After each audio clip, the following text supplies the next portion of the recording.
Efaza tranquila anao zao bebe, ny masoko koafa mahita anao foko milamigny. Efaza tranquila anao zao bebe, eko tsara fa anao tegna tia, za megota minao mamamia.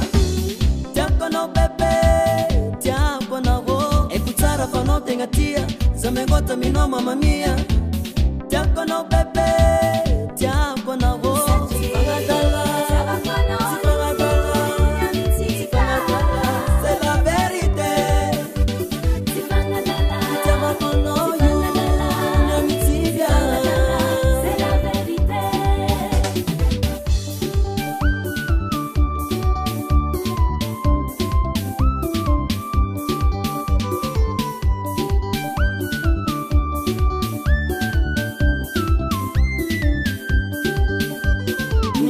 Koafa mahita anao foko milamigny.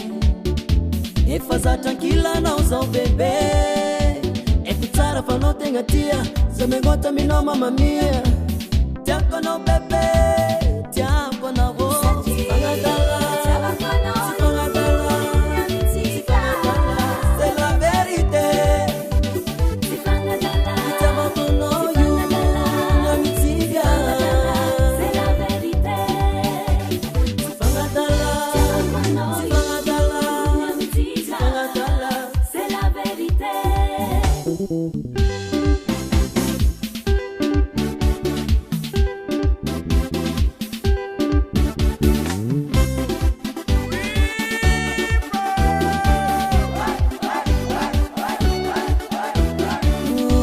Matukitsa faza utsangarelo, anao ni mama ni zanako.